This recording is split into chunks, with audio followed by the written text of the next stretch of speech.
Chao. Ah. Bárbaro, muchas gracias, Luis. Hasta luego.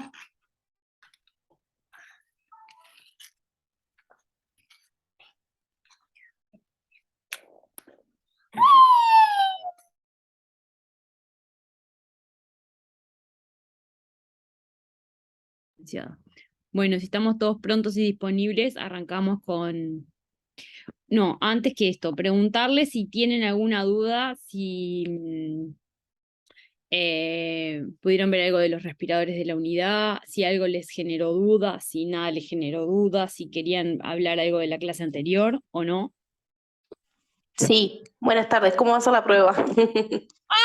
¿Qué pasó? No, eso no lo vamos a hablar ahora. Vamos a hacer una prueba oral y les vamos a ir a preguntar a cada uno lo que aprendieron. ¡Qué momento!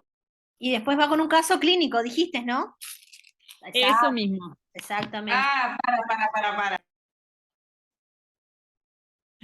Susan, sí, va a ser al final. Lo que pasa que la idea es que a la prueba final, digamos, que la idea fuera que sea algo más práctico, un caso clínico o un paciente con la patología que ustedes pudieran hacer como una descripción de los cuidados de enfermería, de algunos aspectos generales relacionados a las cosas que vimos en el curso, sin que eso implique que ustedes se tengan que volver locas por la evaluación, porque la idea era que ustedes pudieran ir siguiendo el curso, fueran haciendo las autoevaluaciones que iban a ser un instrumento de eh, evaluación posterior para, o sea, más que nada para que ustedes fueran siguiendo. Como nosotros empezamos a percibir que era demasiada exigencia que no estaban pudiendo cumplir, aflojamos un poco con esas cosas, porque en realidad empezamos a ver que dejaron de participar, dejaron de entrar al foro, dejaron de entrar al foro, no, a la plataforma.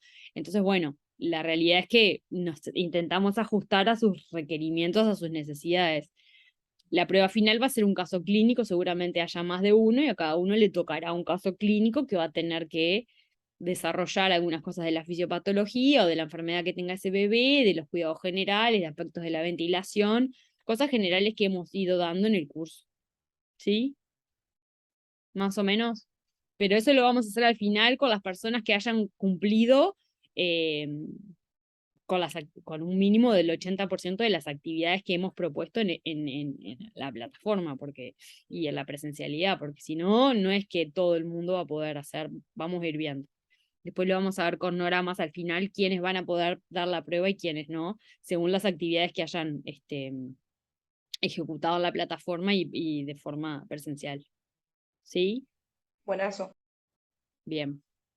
Bueno, entonces, fuera de dudas relacionadas con una prueba, de ventilación, no sé si tienen todo tan claro o nada claro, porque esos son los dos caminos cuando uno no tiene ninguna duda. O no entendió nada o entendió todo mucho. Bueno.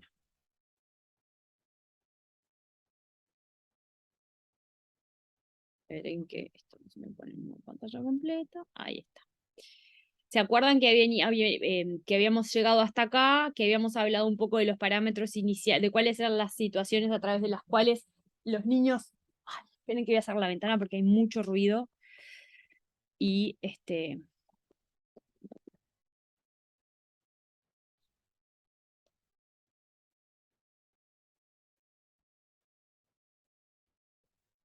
bueno, ¿se acuerdan que habíamos hablado cuáles eran las situaciones en donde era necesaria la ventilación mecánica? Habíamos hablado de algunos parámetros generales que podía llegar a requerir según la patología del paciente, que más o menos se mantienen en un mismo rango, y nos habíamos quedado en esta parte de la presentación que definía o dividía las distintas modalidades ventilatorias, ¿sí? Y para recordarles, teníamos modalidades no invasivas y modalidades invasivas de ventilación. Dentro de las no invasivas teníamos el CPAP convencional, que es el que se administra a través de un flujo continuo, y el CPAP que nosotros lo definimos como CPAP ciclado, que en realidad la adecuada forma de definirlo es BNI o ventilación no invasiva con los doble niveles, ¿sí? Nosotros muchas veces lo definimos con CPAP ciclado, que en realidad es una modalidad que no solo da PIP, sino que da frecuencia respiratoria y una presión inspiratoria máxima, ¿está? Esto es en relación a la ventilación Bueno, podría ser CPAP y BiPAP, no son modalidades, o sea, si lo equiparáramos a los cuidados pediátricos, sí podría ser una modalidad de BiPAP, porque la BiPAP da una presión de PIP, una EPAP y una IPAP, que son las dos presiones, como la presión inspiratoria positiva y la presión soporte, sería algo parecido, ¿sí? Que lo que usamos en pediatría, pero no se define de la misma manera, se define CPAP y BNI o ventilación no invasiva con doble nivel, ¿sí? Bueno, y después en la modalidad invasiva teníamos la modalidad de alta frecuencia, que la que usamos en la actualidad es la ventilación de alta frecuencia por oscilación, que la nombramos como BAFO, ventilación de alta frecuencia oscilatoria. El resto de las modalidades fueron modalidades que se fueron desarrollando a medida que se planteó la alta frecuencia, pero que efectivamente la que usamos en la actualidad es la de BAFO. Y después la modalidad convencional, que teníamos dos grandes grupos. Las modalidades sincronizadas, son las que mayoritariamente utilizamos, y las modalidades no sincronizadas, que difícilmente las veamos utilizadas en los recién nacidos.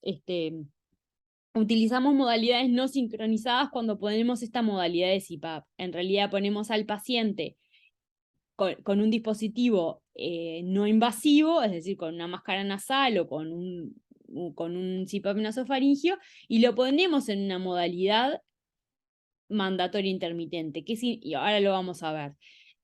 Pero en realidad la diferencia entre estas dos modalidades ventilatorias es que la sincronizada, que por sobre todo es la que está recomendada a los recién nacidos, va a unir a la respiración del paciente con la respiración del ventilador. Va a sincronizar ambas modalidades ventilatorias. Y la modalidad mandatoria intermitente lo que hace es mandar la ventilación que el ventilador quiere. Por ejemplo, cuando ventilábamos con los ventiladores Secret, las que trabajan hace muchos años en terapias intensivas, o alguna vez ventilaron con esos ventiladores, podrán recordar que ese ventilador, que ahora solamente se usa para OAF o en algunas circunstancias para CPAP, nosotros le programábamos modalidades y el ventilador ciclaba, sin importarle qué estaba haciendo el bebé. Bueno, eso es una modalidad mandatoria intermitente no sincronizada, ¿sí? Y después tenemos las modalidades sincronizadas, que son las que todo el mundo ve en las terapias intensivas, que se utilizan tanto con los pacientes pediátricos como con los pacientes neonatales. La diferencia, y eso también lo vimos en la clase anterior, es que las modalidades sincronizadas neonatales deberían utilizar un sensor de flujo proximal, que era el dispositivo que se colocaba en el paciente lo más próximo al tubo endotraqueal. Y eso lo que permitía era que se pudiera medir de forma más exacta cuáles son los volúmenes que ese bebé está moviendo en cada ciclo respiratorio. Entonces, vamos a ver esta parte de nuevo porque lo vimos la vez pasada, pero seguramente no se acuerden, o capaz sí. La modalidad ventilatoria convencional involucra al intercambio de volumen de gas dentro de la vía aérea, que en la medida de lo que sea posible, estos volúmenes deberían ser lo más parecidos a los volúmenes fisiológicos, que si se acuerdan, habíamos visto que el volumen corriente en un recién nacido debería ser en promedio 5 mililitros por kilo. Eso también lo vimos al principio de esta clase. Se puede describir como la aplicación ciclada, es decir, va a cumplir un ciclo de inspiración y expiración a través del suministro de diferentes presiones, es decir, de 2 presiones habitualmente, a través de la vía aérea. Es decir, que conforma un ciclo que va a estar dado por la inspiración y por la expiración, y que cada uno de estos movimientos del ciclo se va a dar a través de la modificación de la presión en la vía aérea. La presión positiva al final de la aspiración, que la definíamos como PIP, proporciona una presión positiva al pulmón al final de la expiración. Es decir, que lo que hace la PIP es permitir que el pulmón se quede dentro de él con una presión estable y fija luego de que el paciente expira.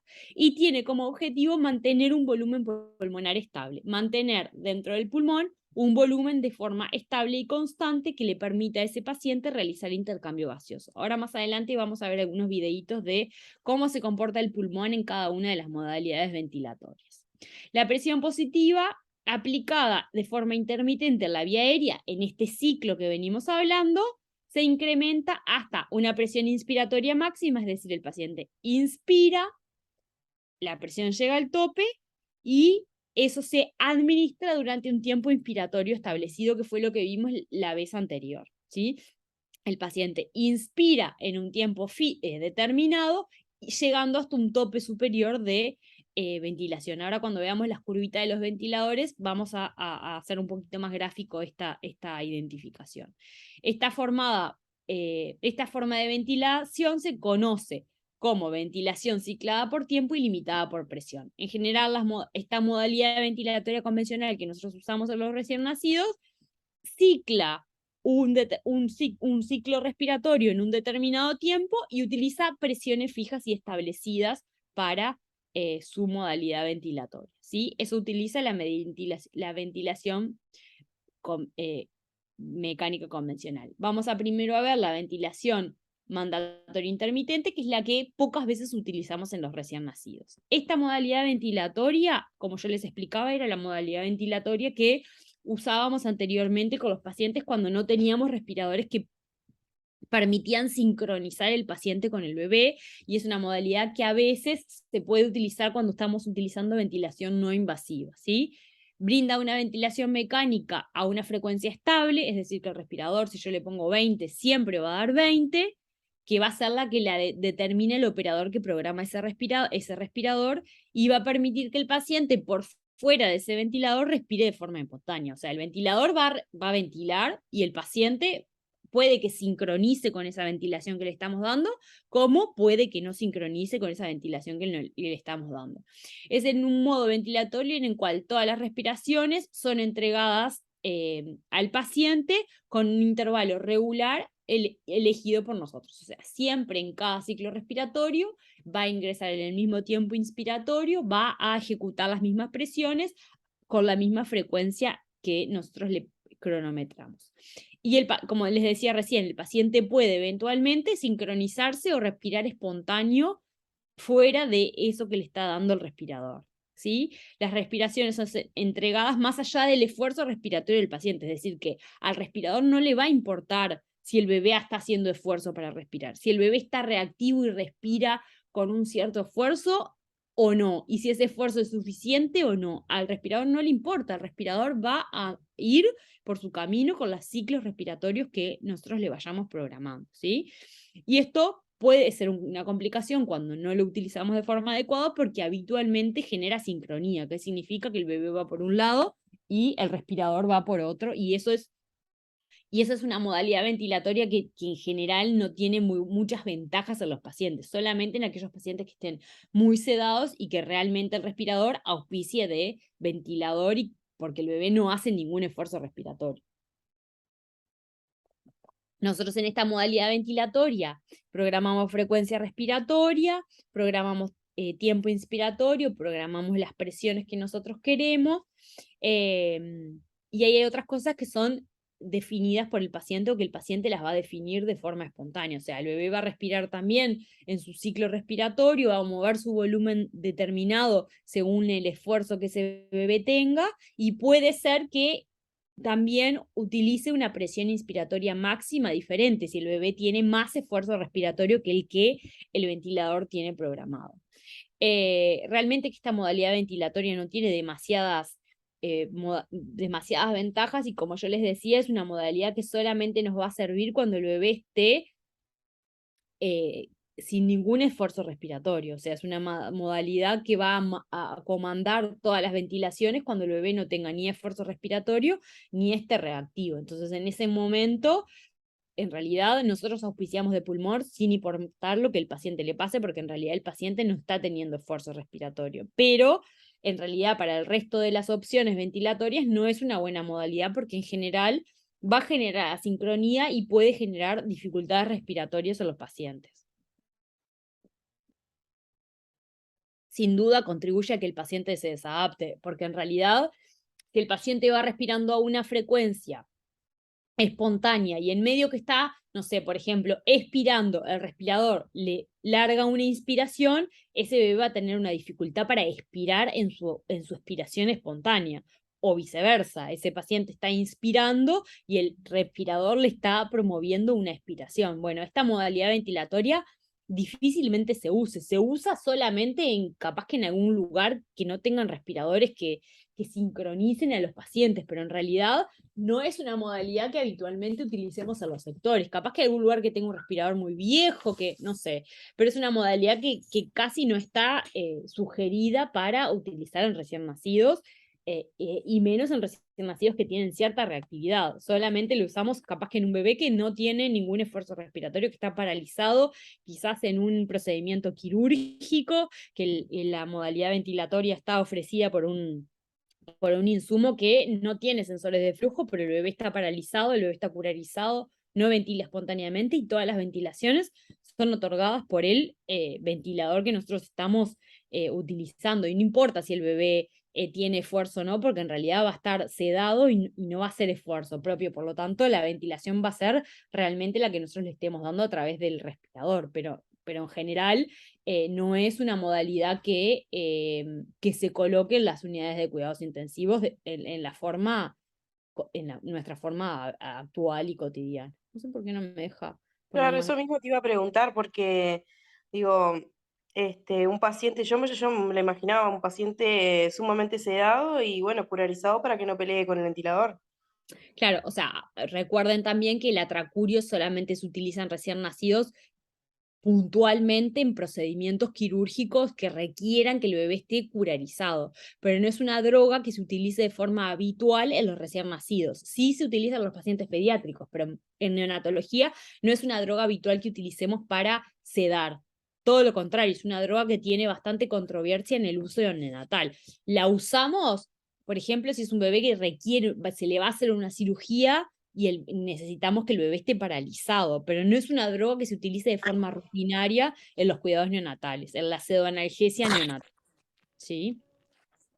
Bueno, entonces, saliendo de esa modalidad, que es una modalidad que les explicaba, no es una modalidad utilizada frecuente en recién nacidos, vamos a pasar a las modalidades sincronizadas, que son las que habitualmente ustedes van a ver en las unidades de cuidados intensivos, tanto neonatales como en pacientes también pediátricos. Estas modalidades sincronizadas pueden ser definidas por presiones, que es lo que en general usamos en neonatología, o definidas o sincronizadas por volumen, que es lo que quizás puedan ver con más frecuencia en pediatría. Sí, como les contaba la vez pasada, existe una modalidad que se llama volumen garantizado, que es como una especie de híbrido entre estas dos modalidades, porque maneja determinadas presiones, pero limita o garantiza un determinado volumen corriente. ¿Está? Bueno, las modalidades sincronizadas, obviamente, son las que utilizamos de forma estándar o de forma habitual en los cuidados intensivos neonatales. Son modalidades que, como lo dice su denominación, sincronizan las respiraciones del paciente con las modalidades ventilatorias y los parámetros ventilatorios que nosotros le estamos colocando al paciente en ese momento.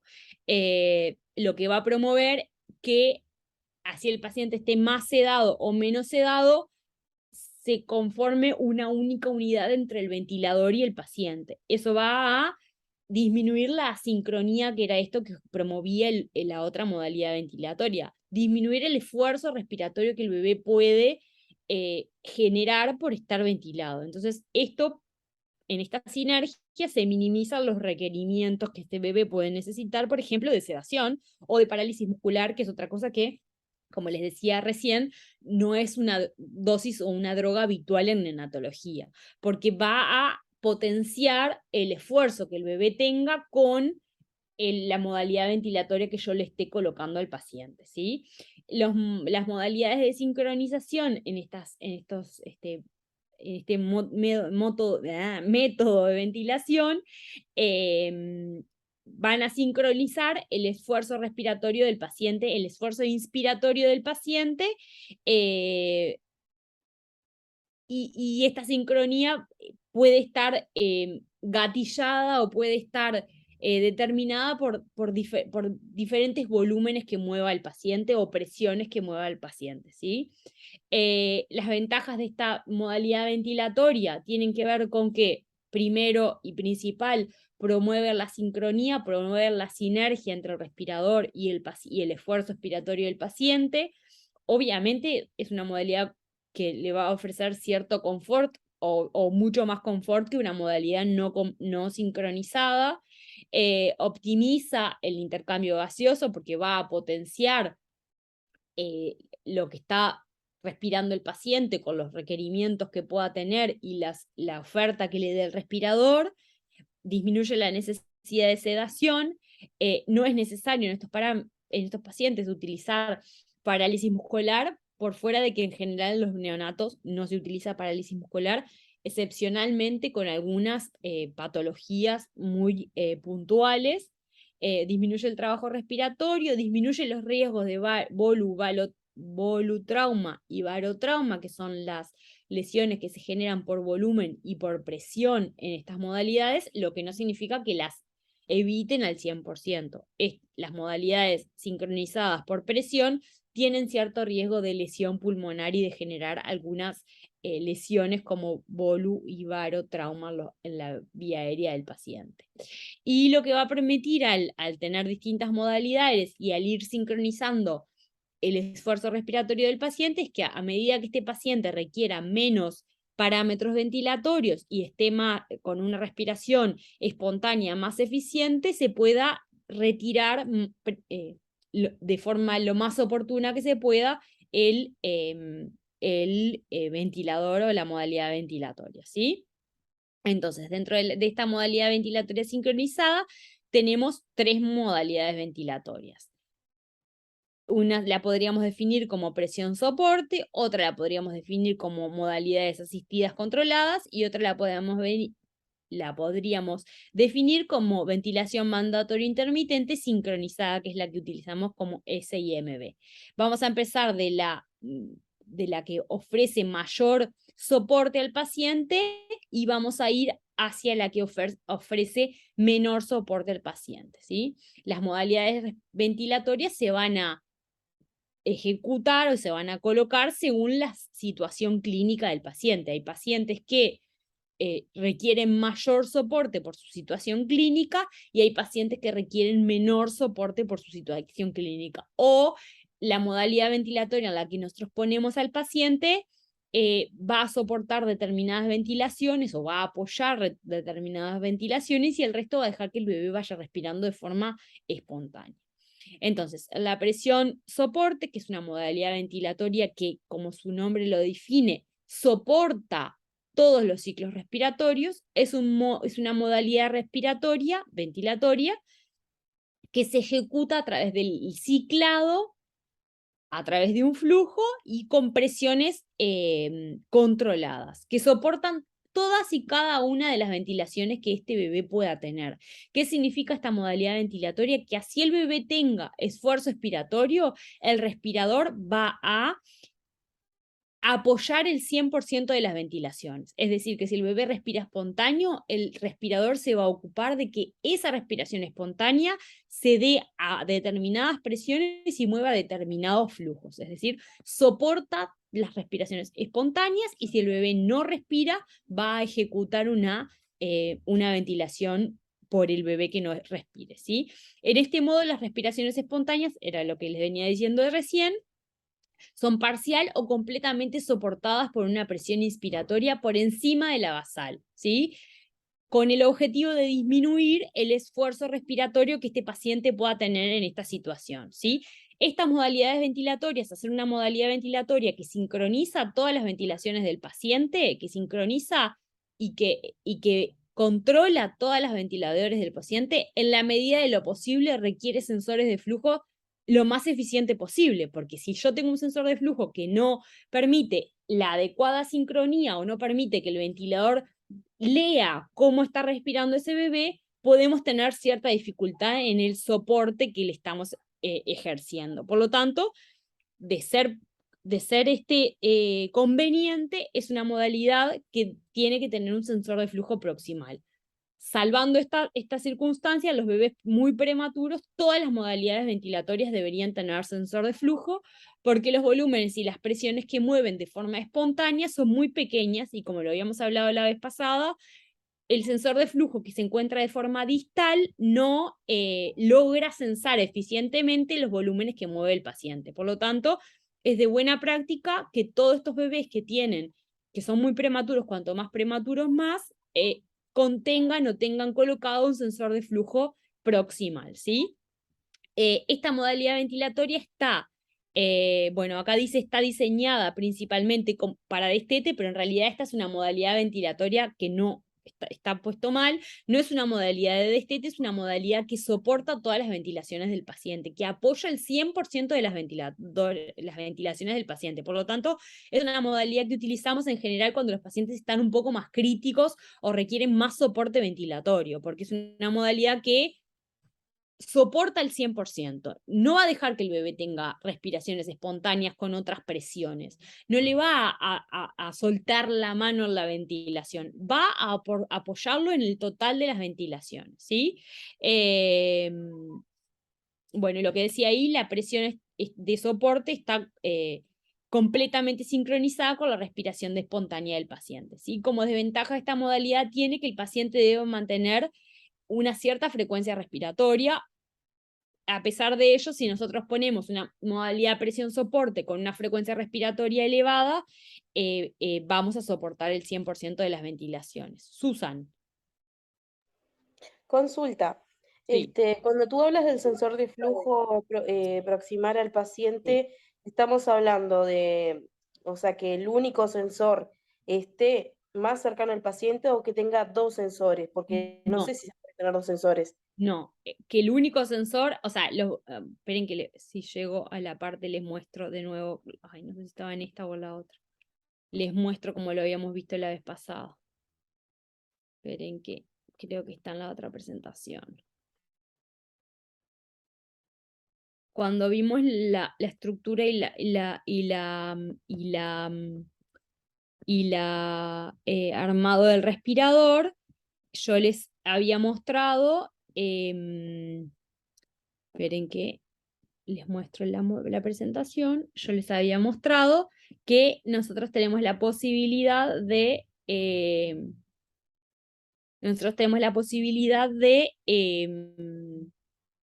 colocar un sensor de flujo en los pacientes de forma proximal o de forma distal, ¿sí?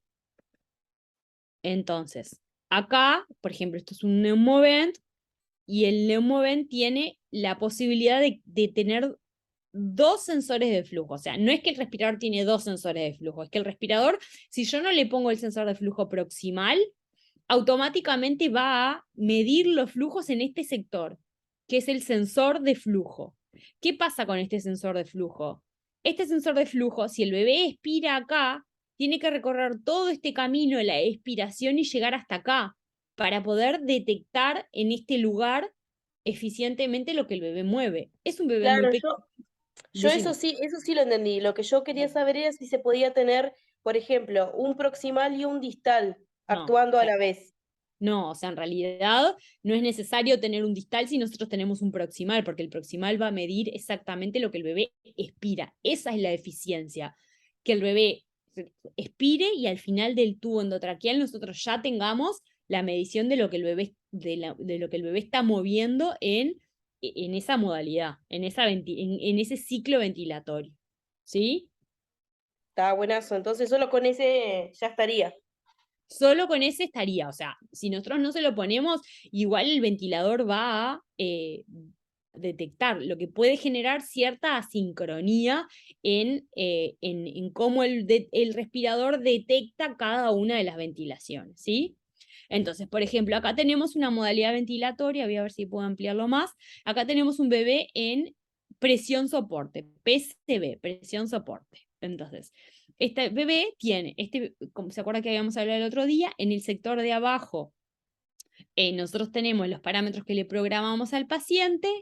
En este sector lateral tenemos las presiones que el paciente efectivamente tiene y acá tenemos parámetros de valoración de cómo está haciendo la ventilación del paciente. Entonces acá nosotros tenemos una modalidad ventilatoria de presión soporte, que significa que le vamos a dar una PIP de 5 y una PIM o una presión máxima de 19. ¿Qué significa? Que son 5 de PIP y por sobre esa PIP va a ingresar 14 puntos más de presión.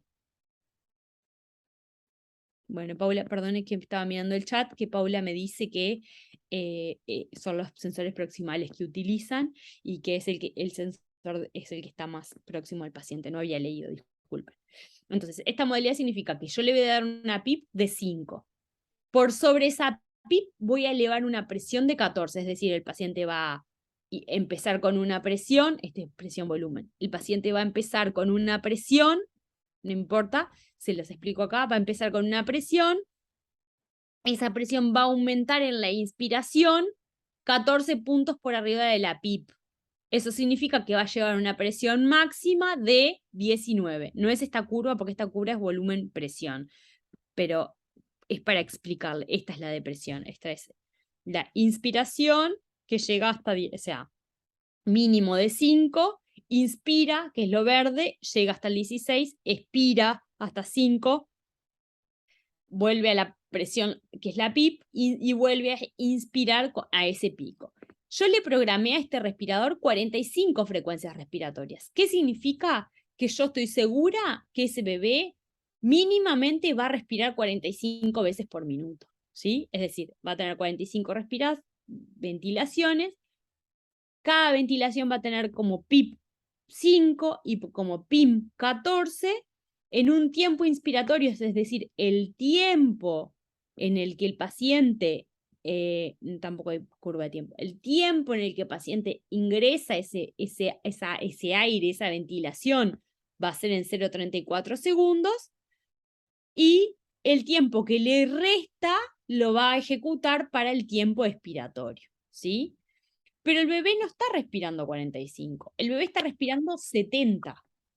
Entonces, ¿qué hace esta modalidad ventilatoria? Las 70 ventilaciones que el paciente tiene, las da con estas. Vieron que la curva es como muy homogénea. No existen picos donde la curva esté más elevada o más baja, ¿sí? Es 100% homogénea, o sea, cada ciclo ventilatorio de estos 70 están soportados al 100% por estas presiones. Entonces, esta modalidad ventilatoria es una modalidad que soporta todas las modalidades, todas las respiraciones del paciente. Permite que el paciente respire de forma espontánea, claramente, pero cada ventilación la va a... no puedo salir de pantalla completa. La va a soportar o la va a... me fui.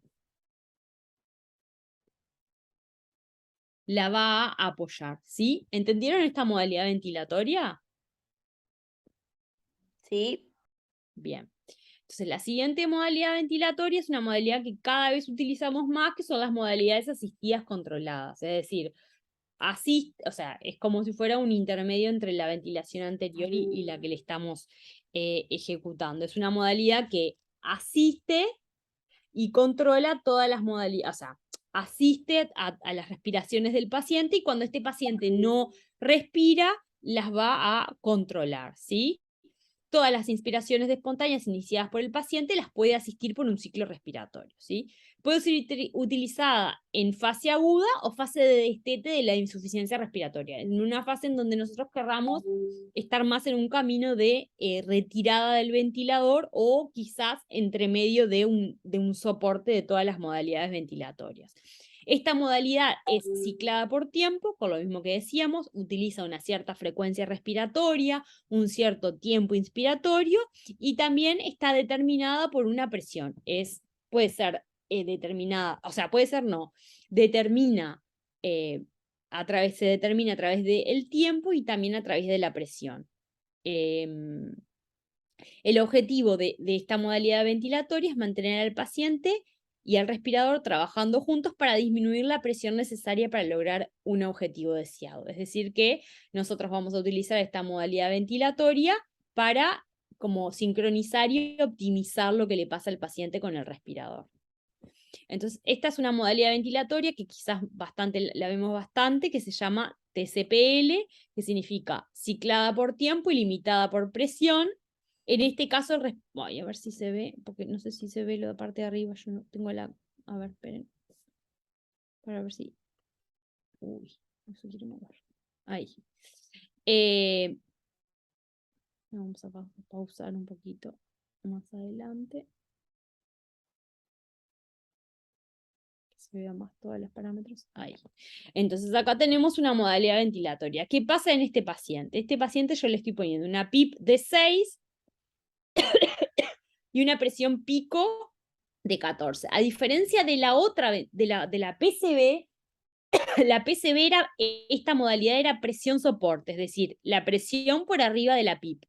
En esta modalidad ventilatoria, esta es la presión inspiratoria máxima. ¿Vieron? Acá dice 13, pero porque puede fluctuar un poquito, pero en realidad la presión máxima tiene que ser similar a esta. No es que es la presión por arriba de la PIP, la presión que soporta la PIP, que está por encima de la PIP, es la presión inspiratoria máxima. Entonces, este paciente tiene 6 de PIP, tiene una presión pico de 13-14, en un tiempo inspiratorio de 0,32, con una frecuencia de 40 respiraciones por minuto y un flujo de 8 litros por minuto. ¿Sí? En este caso también tiene una FiO2 del 50%. Entonces, ¿qué pasa? En este caso el paciente no está teniendo ventilaciones espontáneas en ningún ciclo. Seguramente este paciente pueda estar sedado, pueda estar dormido, entonces está, o pueda estar durmiendo y no respire o espontáneamente o respire este mismo ciclo. ¿Sí?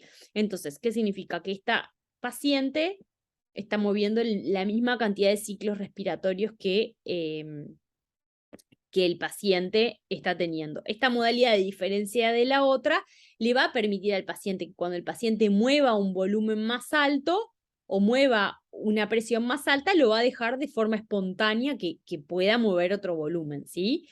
Se va a asegurar al respirador que como mínimo tenga esta presión, esta frecuencia y estas presiones, pero si el bebé quiere respirar más, va a tener ciclos de presión que puedan ser más altos, va a poder tener ciclos de frecuencia un poco más altos, ¿sí? A ver si hay una respiración espontánea.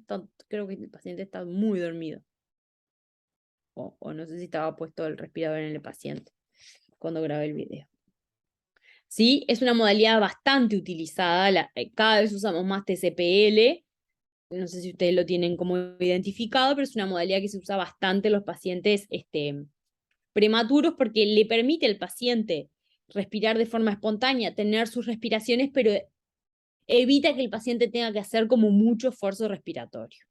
Y la otra modalidad ventilatoria es la modalidad mandatoria intermitente sincronizada, que es una modalidad que es un poco más de destete, es un poco más de salida, que requiere en general que el paciente esté más despierto para poder ejercer, que el paciente pueda espontáneamente ejecutar ciclos respiratorios. Dice, es un modo ventilatorio en el cual las respiraciones mecánicas están sincronizadas con el inicio de una respiración espontánea del paciente o son entregadas a una frecuencia fija. Si el esfuerzo del paciente es nulo o es inadecuado, ¿sí? Es decir, que va a sincronizarse con las frecuencias del paciente o va a entregar la frecuencia que yo le ponga cuando este bebé no respire, ¿sí? Habitualmente la frecuencia respiratoria programada en esta modalidad ventilatoria es bastante menor que la del paciente, porque esta modalidad pretende que el paciente respire solo, pretende que el paciente vaya haciendo su propio esfuerzo respiratorio, ¿sí? Y lo va a apoyar un poco, pero va a dejar que el bebé respire solo a sus propias presiones con su propio esfuerzo, ¿sí? El único parámetro dice, habitualmente la frecuencia respiratoria programada es menor que la frecuencia respiratoria del paciente. En las respiraciones espontáneas, el único parámetro con el que el paciente interactúa es con la PIP, es decir, que la PIP sí es estable en esta modalidad ventilatoria. Lo que esta modalidad ventilatoria va a hacer, ahora les muestro con el videíto, ¿sí? Las variables programadas son la presión inspiratoria pico, la entrega de volumen corriente, el tiempo inspiratorio, el flujo y la frecuencia respiratoria. Como ventajas esta modalidad tiene que sincroniza la respiración del paciente con la respiración del ventilador y que lo va a apoyar, que lo va a ayudar, no lo va a dejar solo respirando a través de un tubo, pero que va a permitirle a ese bebé que haga un esfuerzo para respirar, ¿sí?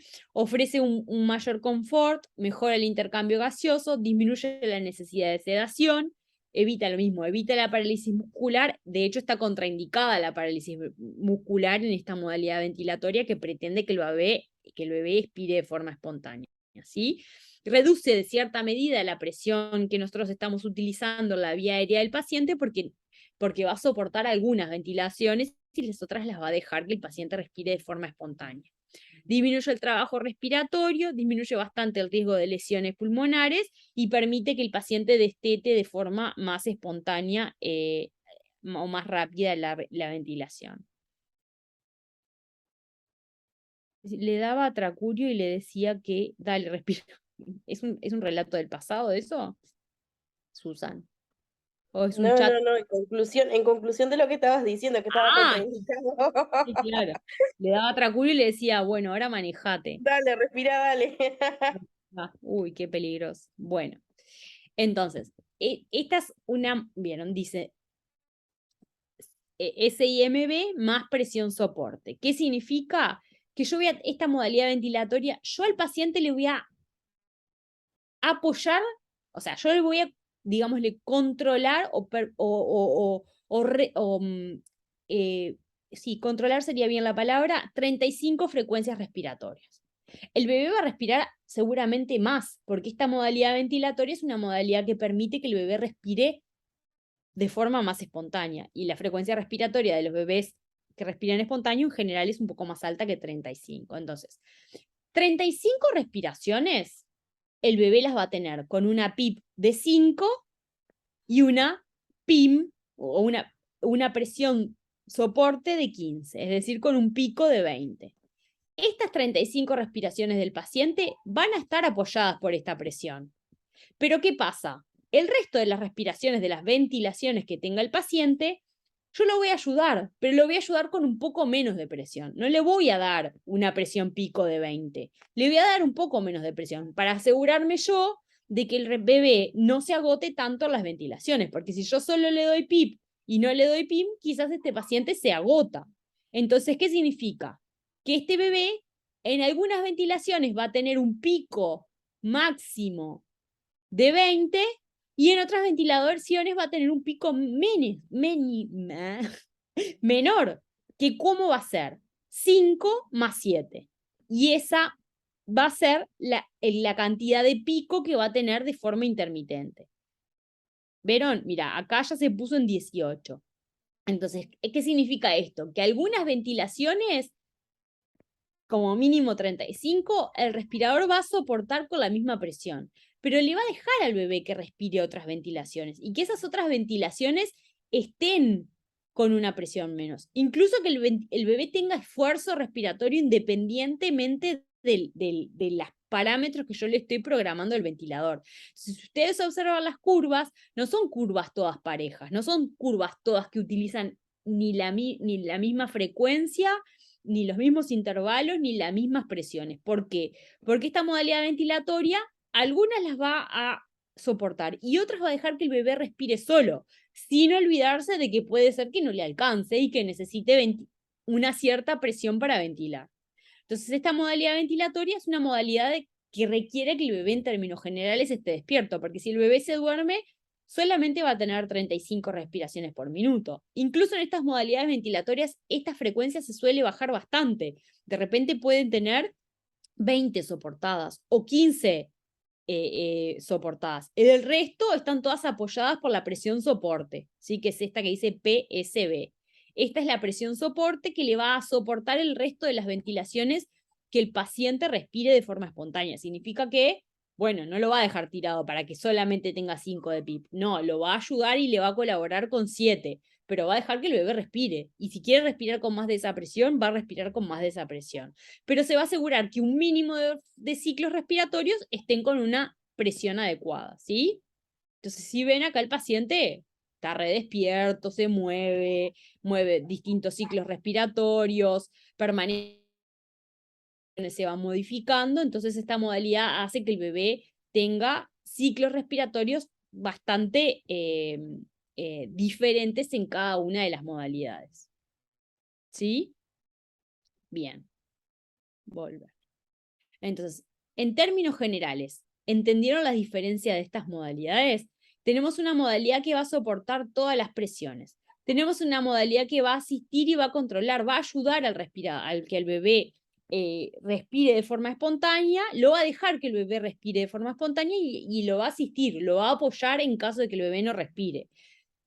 Con las presiones un poco más estables que esta modalidad. Y la última modalidad, que es la SIMB, que es la mandatoria intermitente sincronizada, algunas las va a apoyar, se va a asegurar de un mínimo de ventilaciones, las va a apoyar y el resto las va a dejar que el bebé respire de forma espontánea, ¿sí? Entonces, progresivamente son modalidades ventilatorias que en general se utilizan desde los pacientes más graves hasta los pacientes con ventilaciones espontáneas más variables. Igual, esto es una generalidad de la ventilación. Claramente que la ventilación mecánica tiene especificidades mucho más fisiopatológicas según cada patología, cada pulmón y cada situación clínica. No significa que, o sea, estos son líneas generales de información relacionada con la ventilación mecánica.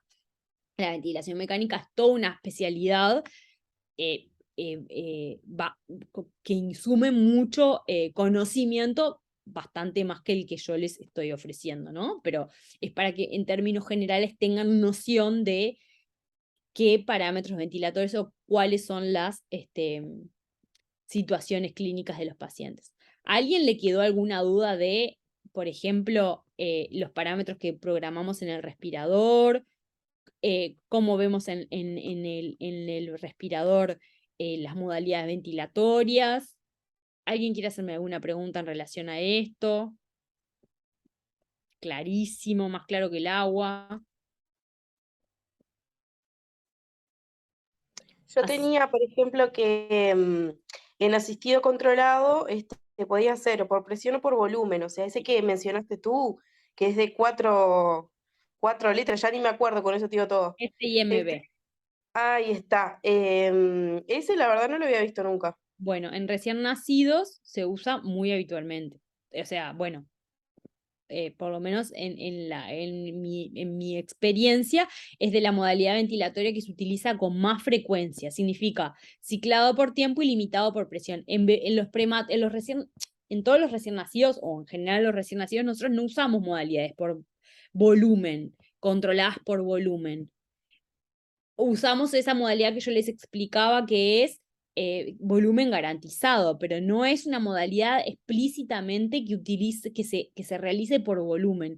En los prematuros en los recién nacidos no se suele usar ventilaciones por volumen, ¿sí? Se utilizan todas por presiones.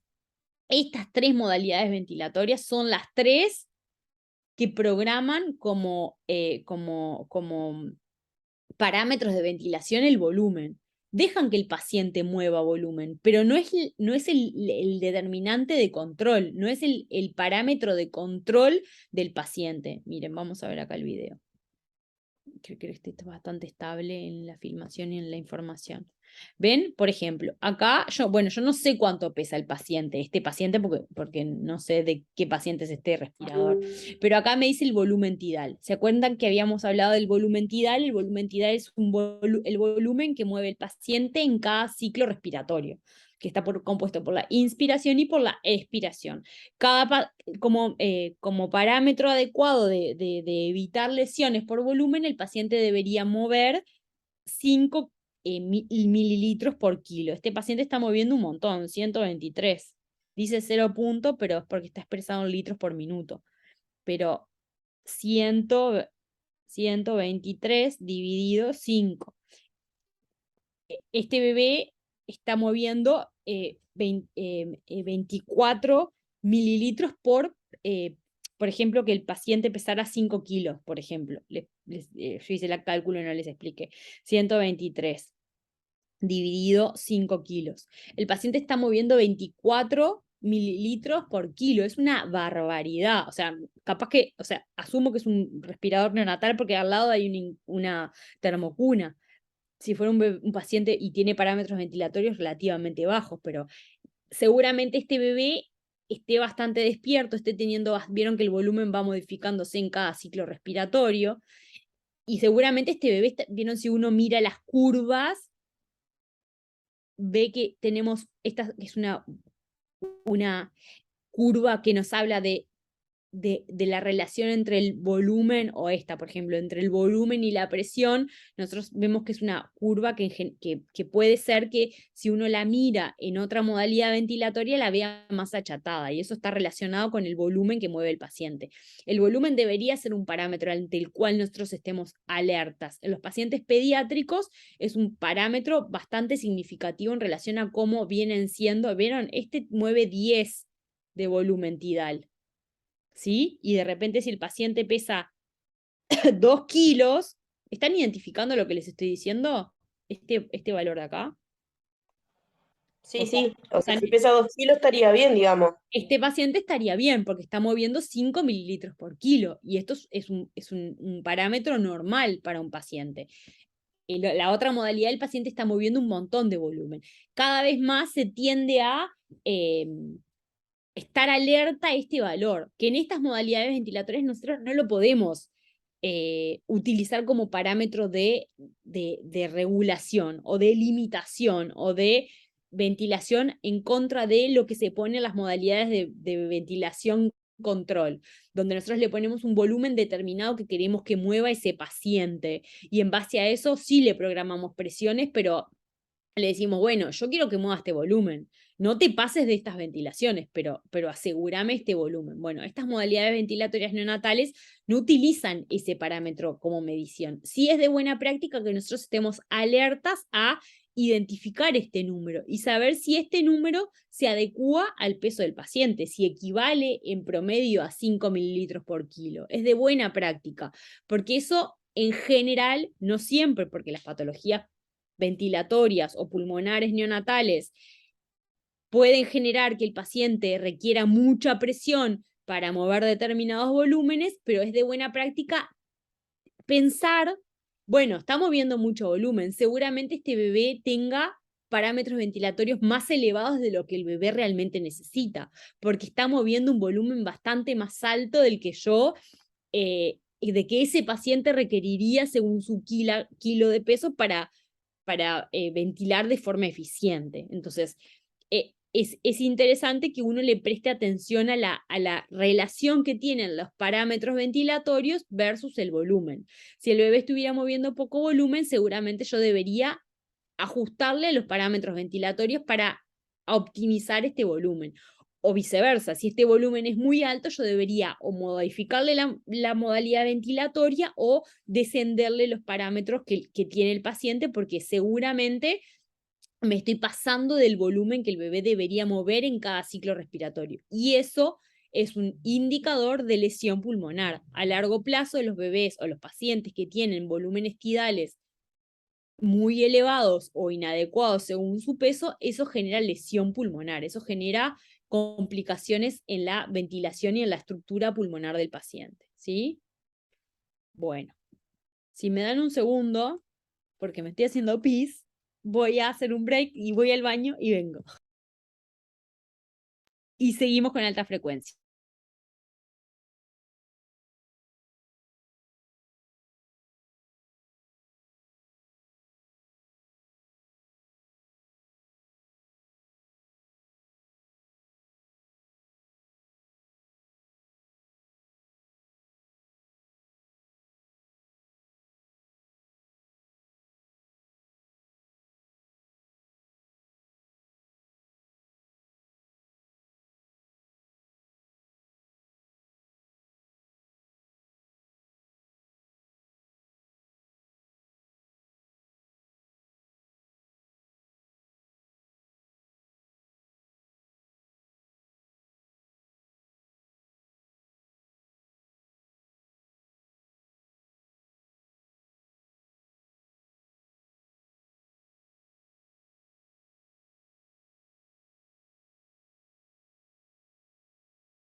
Bueno, continuamos con la programación. Bueno, entonces ahora, si tiene ninguna otra duda de ventilación, seguimos con, bueno, si alguien quiere preguntarme alguna otra cosa más. Si no, seguimos con alta frecuencia. Bueno, la modalidad de alta frecuencia, no sé si todas han tenido la oportunidad de utilizarla o de ver algún paciente con ventilación de alta frecuencia, pero es una modalidad ventilatoria que es una modalidad ventilatoria relativamente nueva, que es una modalidad ventilatoria que se utiliza en algunas circunstancias clínicas específicas bueno, su forma de funcionar es totalmente diferente a la modalidad ventilatoria que venimos hablando hasta ahora, ¿sí? La modalidad ventilatoria de alta frecuencia constituye un modelo ventilatorio a través del cual se movilizan volúmenes tidales o volúmenes corrientes muy, muy, muy pequeños. Veníamos hablando de que el volumen corriente o el volumen tidal del paciente en un paciente pediátrico, perdón, en un paciente neonatal es de 5 mililitros por kilo. Bueno, esta modalidad ventilatoria hace una cosa diferente. Esta modalidad ventilatoria moviliza muy pequeños volúmenes. ¿Pero cómo? Con una frecuencia respiratoria, es decir, una frecuencia de movilización de ese volumen entre cada ciclo, a una velocidad de frecuencia suprafisiológica, es decir, mueve pequeños volúmenes a una frecuencia muy, muy, muy elevada. Es decir, si nosotros utilizamos una frecuencia respiratoria normal en una ventilación convencional que va entre 40 y 60, bueno, esta modalidad ventilatoria utiliza 500, 600 de frecuencia respiratoria, es decir, que va a mover ese pequeño volumen muchas veces en un determinado tiempo, ¿sí?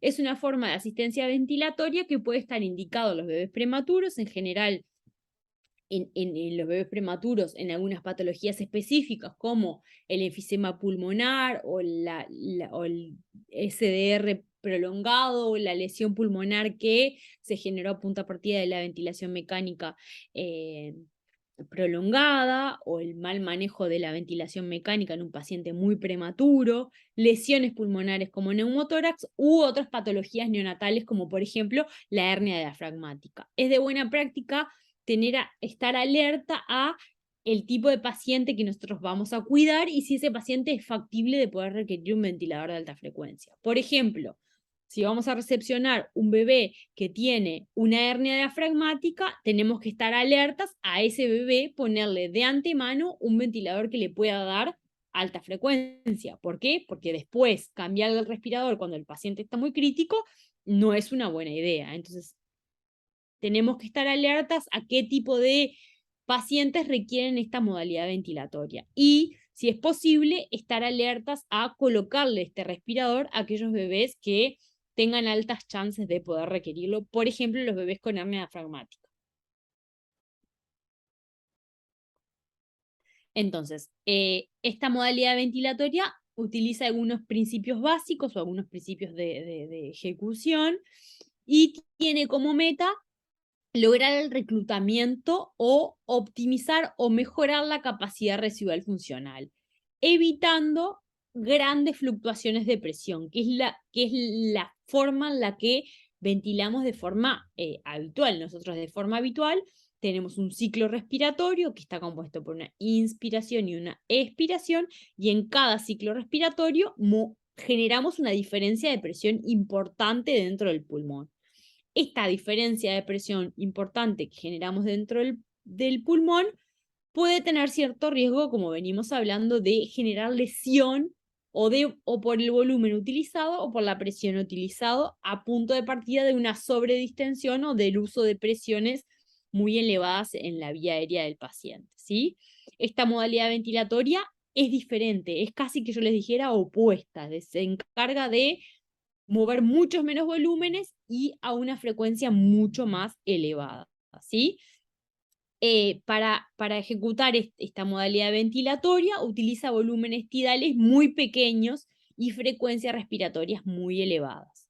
La ventilación se realiza por mecanismos diferentes que la ventilación mecánica convencional, es decir, el intercambio gaseoso en esta modalidad ventilatoria es diferente. Nosotros muchas veces en la ventilación convencional, cuando queremos mejorar la ventilación, por ejemplo, o lavar dióxido de carbono, por ejemplo, aumentamos la frecuencia cardíaca, perdón, la frecuencia respiratoria, o aumentamos las presiones que estamos utilizando. Bueno, en esta modalidad ventilatoria, las lógicas de ventilación son diferentes a las que se ejecutan en la ventilación convencional. Y la oxigenación depende de mantener al pulmón de ese paciente reclutado, digámosle en una forma coloquial, abierto, con una apertura del pulmón estática. Ahora les voy a mostrar un videíto. Por ejemplo, acá vemos diferencias en la ventilación convencional, cuál es la frecuencia respiratoria habitual y cuál es la frecuencia ventilatoria en ventilación de alta frecuencia. En una ventilación de alta frecuencia convencional, nosotros podemos utilizar frecuencias respiratorias en el rango de normalidad de la respiración de un bebé, que es entre 40 y 60. Pueden utilizarse menos frecuencias cuando las modalidades de ventilación sean sincronizadas, por ejemplo, la SIMB, que nosotros le pedimos al paciente que 10 las soporte seguro y el resto las respire de forma espontánea. Pero el rango de respiración de ventilación es el rango normal de respiración de un paciente. Pero en ventilación de alta frecuencia, las frecuencias respiratorias siempre van a ser mucho mayores de 150 respiraciones por minuto. En promedio, o habitualmente, o más o menos, usamos entre 400 y 600 respiraciones por minuto. La diferencia entre el volumen tidal que se moviliza en la ventilación convencional, que en promedio habíamos dicho que era 6, en ventilación de alta frecuencia rondan entre 1 y 6 mililitros por kilo, ¿sí? La expiración en la modalidad de ventilación ventilatoria convencional es pasiva. ¿Se acuerdan que habíamos hablado que la ventilación mecánica es antifisiológica? Entonces mete a presión un determinado flujo y volumen y presión de aire y después deja que espontáneamente el bebé expire. En la ventilación de alta frecuencia no, es activa. El respirador, y lo voy a poner entre comillas porque no es realmente así, chupa cierto volumen de aire, o sea, saca cierto volumen de aire, ¿sí? Bueno, y la ventilación acá depende del volumen y de la frecuencia. Este es un cálculo que habla de cuál es la ventilación específica que tiene el paciente. Entonces, la fisiología de intercambio gaseoso de la ventilación de alta frecuencia es diferente, como veníamos hablando, de la ventilación convencional.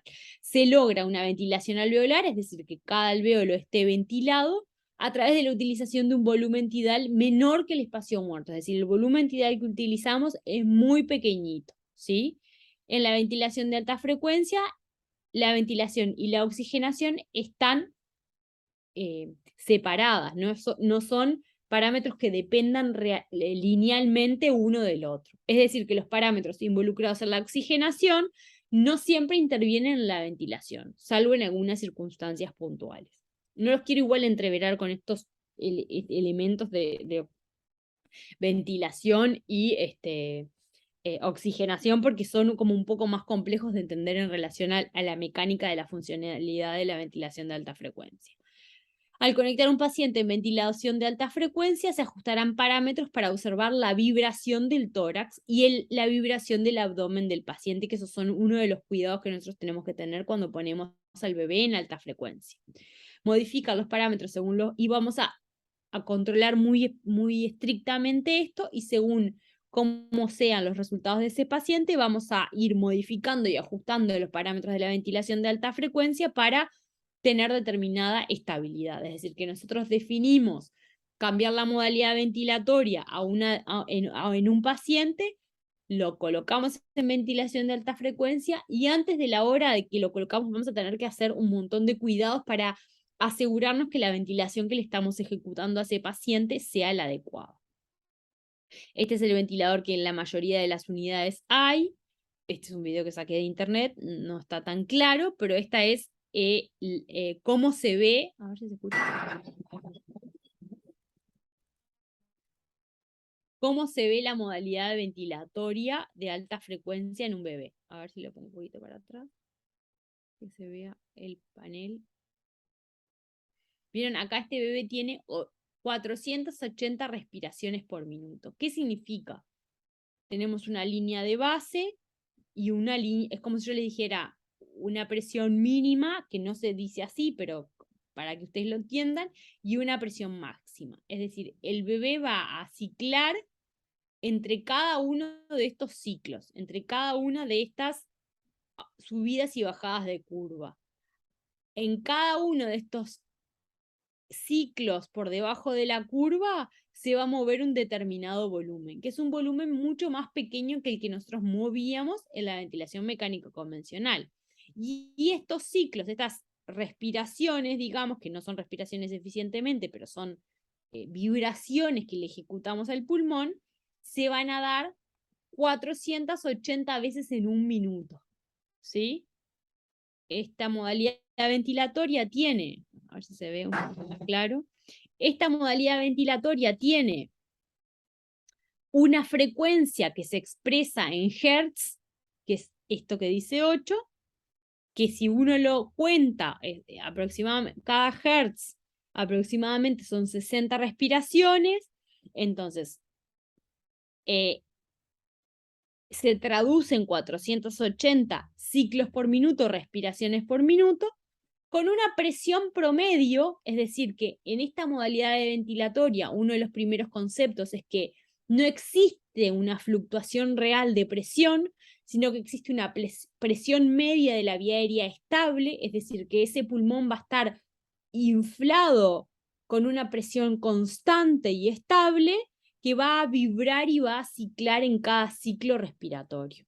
Y esto es la presión media de la vía aérea, es la presión constante que esta modalidad ventilatoria pretende que tenga ese pulmón, esa vía respiratoria, ese alvéolo, digámosle, ¿sí? Y va a ciclar a una amplitud, a una distancia entre lo mínimo, digámosle, y lo máximo, que está traducido por este delta P. El delta P es cuán amplia, cuán alto o cuán bajo es esta vibración. Y este delta P es lo que se traduce en la vibración que yo voy a observar en el paciente. Y la FiO2 es la FiO2 convencional que nosotros usamos, ¿sí? Ustedes, alguno, supongo que sí, los que trabajan en la unidad neonatal, ¿han visto un paciente en alta frecuencia? Yo solo uno. Bueno, entonces, para los que hayan visto algún paciente, no me di cuenta de ponerles un video de un bebé en alta frecuencia para los que no habían visto nunca un bebé en alta frecuencia, pero nosotros observamos al paciente y el paciente está permanentemente vibrando, moviéndose, ciclando, haciendo como temblando, digámosle. Entonces, ahí va, sé que han tenido a la unidad, pero capaz que si había alguien que no pertenecía al CTI, capaz no había tenido la oportunidad nunca de observar a un paciente en alta frecuencia, ¿sí? Entonces el paciente vibra, oscila con una intensidad, digamos, que va a estar determinada por ese delta P. Dice, la oxigenación está directamente relacionada con la presión media de la vía aérea, es decir, la cantidad de alvéolos reclutados que tiene ese respirador y la fracción inspiratoria de oxígeno, ¿sí? Esto no sé si los voy a marear más o no, pero esto lo que dice es, la presión media de la vía aérea adecuada, es decir, la presión de inflado de ese pulmón adecuada, será aquella que optimice la cantidad de ventilación que tiene ese pulmón relacionado con la perfusión. Si yo hiperextiendo ese pulmón, seguramente voy a tener mucha presión intratorácica y una inadecuada perfusión o una adecuada ventilación, ¿sí?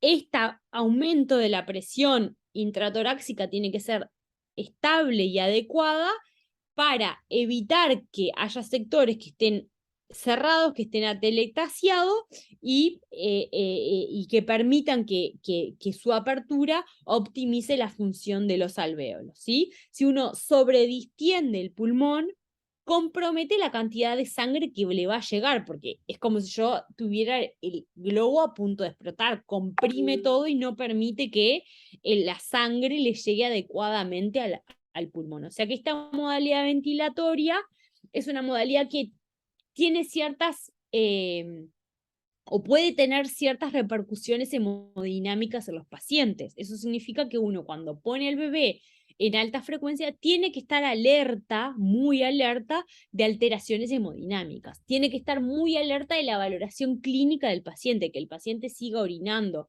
que esté bien coloreado, que esté bien perfundido, que tenga adecuados pulsos, valorar elementos paraclínicos relacionados con la perfusión, como por ejemplo el ácido láctico, la acidosis, son elementos que pueden estar relacionados con esta modalidad ventilatoria. Y es muy importante que nosotros estemos alertas a cómo esta modalidad se presenta. Ahí tenía un video precioso, no sé dónde los puse, a ver si no se los voy a poner a través del internet.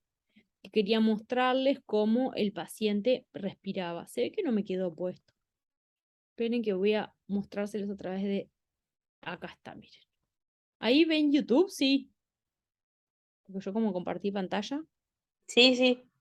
Bien, esto que vemos ahora en el pulmón es una modalidad de ventilación convencional. Es decir, ciclo respiratorio de inspiración, donde el paciente mete al pulmón una presión y en la expiración se expira un determinado volumen hasta quedar con una PIP estable.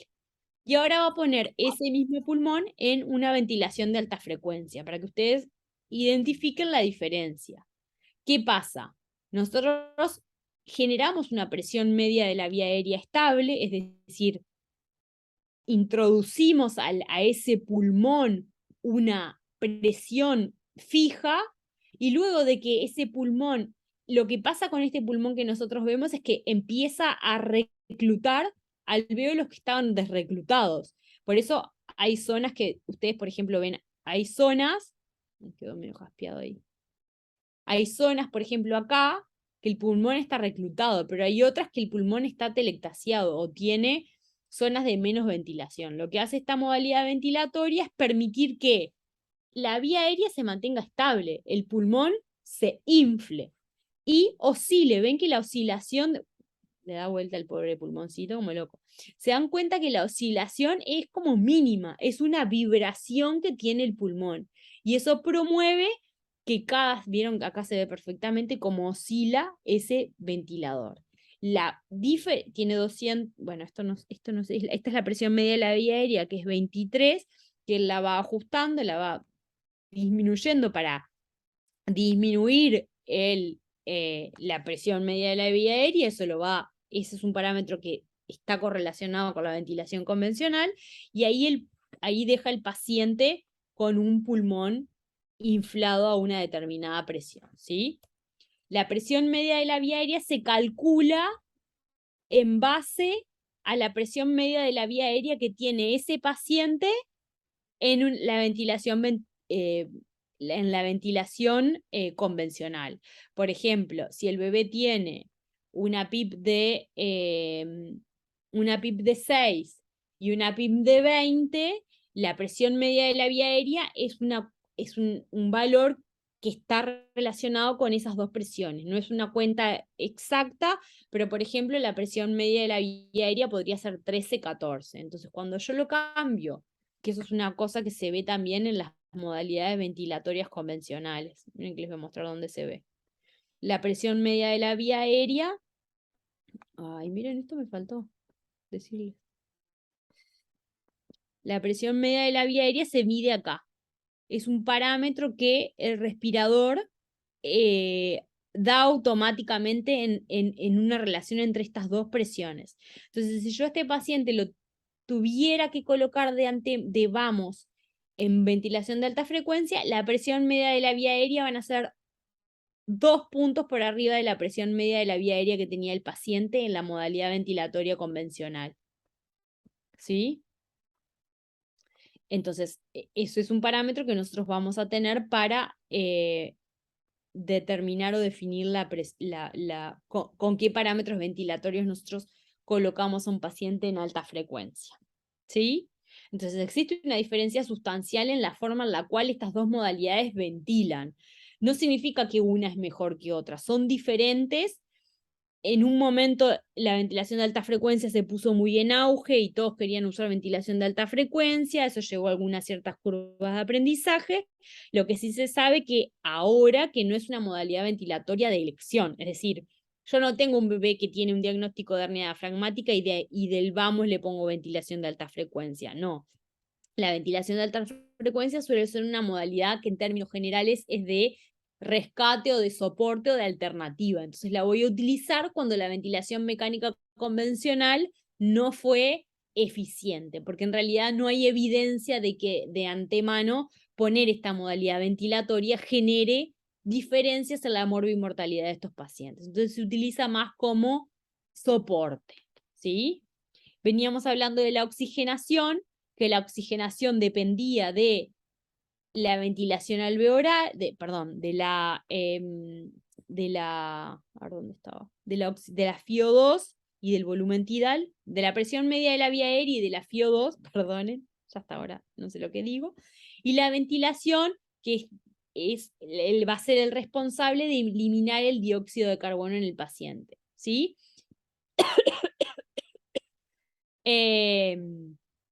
Dice, la ventilación es proporcional al cuadro del volumen corriente durante la ventilación de alta frecuencia, de modo que, paradójicamente, disminuyendo la frecuencia respiratoria, podemos incrementar la ventilación en los pacientes.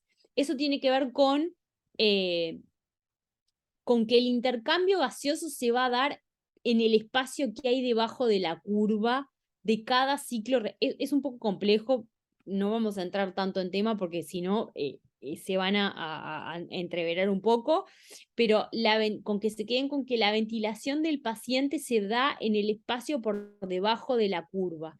Si yo aumento mucho las frecuencias que en el mismo tiempo, bien acá, si yo aumento mucho la frecuencia que en el mismo tiempo voy a tener menos espacio por debajo de la curva. Eso implica que puedo tener un poquito menos de intercambio gaseoso de volumen para mover en los ciclos. Por lo tanto, puede ser que tengamos menos intercambio gaseoso cuando yo tengo más frecuencias respiratorias, que es al revés que lo que pasa en la frecuencia respiratoria convencional. Yo necesito aumentar los ciclos para aumentar el lavado de la cantidad de CO2 que se elimina. Pero no se enloquezcan con este tema porque es un parámetro que son elementos que solamente están relacionados con la programación del ventilador y con traducir ciertas cosas, que no es algo que dependa de los cuidados de enfermería, ¿sí? Bueno, lo que habíamos dicho, la frecuencia respiratoria se mide en hertz, cada hertz equivale a 60 ciclos respiratorios, ¿sí? Eso es una cosa que ustedes tienen que tener presente. Entonces, en la ventilación de alta frecuencia, la oxigenación va a depender, como veníamos hablando, de la FiO2, y eso es igual que la ventilación convencional, y de la presión media de la vía aérea, ¿sí? Como les había dicho, para iniciar los parámetros ventilatorios de alta frecuencia, nosotros vamos a programar 1 o 2 puntos por encima de la presión media de la vía aérea que tenía ese paciente en la modalidad ventilatoria convencional, ¿sí? Fijamos 1 o 2 puntos por encima de la ventilación que tenía ese paciente, ¿sí? Bueno. En relación a la ventilación, teníamos dos parámetros, que era la amplitud, que la amplitud era cuánto la curva subía y bajaba, ¿sí? Y eso es lo que vemos en la oscilación del paciente, en el cuerpo del paciente. Y otro parámetro es la frecuencia respiratoria que nosotros vamos a ponerle en el paciente, ¿sí? No los voy a entreverar porque esto está relacionado con cómo nosotros optimizamos la ventilación. ¿Qué cuidados de enfermería tienen que tener los pacientes que ponemos o que iniciamos en ventilación de alta frecuencia? ¿Sí? Es importante identifiquen que las modalidades ventilatorias de alta frecuencia son diferentes totalmente a la ventilación convencional y que al poner al paciente en esta modalidad ventilatoria que va a generar un aumento de la presión media de la vía aérea, que puede generar ciertas alteraciones hemodinámicas, que va a generar cambios muy bruscos en la ventilación alveolar, los cambios que puede presentar el paciente ante el inicio de esta ventilación pueden ser muy bruscos. Por lo tanto, los cuidados post colocación de alta frecuencia en estos pacientes tienen que ser muy específicos y muy medidos.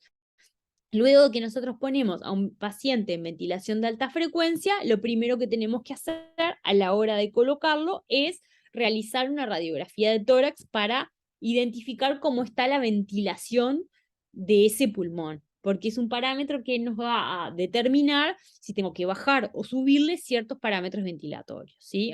Creo que ahora lo vemos más adelante.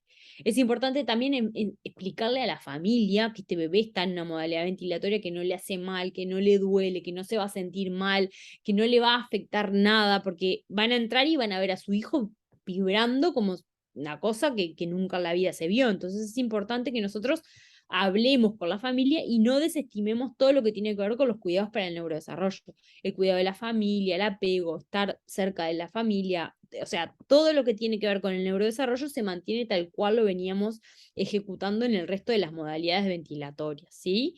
El confort es muy importante, estos niños no tienen por qué necesariamente estar pseudoanalgesiados, pueden requerir analgesia común igual que otra modalidad ventilatoria, no porque estén en esta modalidad, los pacientes tienen que estar pseudoanalgesiados, todo lo contrario, de hecho los pacientes pueden tener respiraciones espontáneas fisiológicas por sobre la ventilación de alta frecuencia y eso no genera ninguna alteración en la ventilación de alta frecuencia.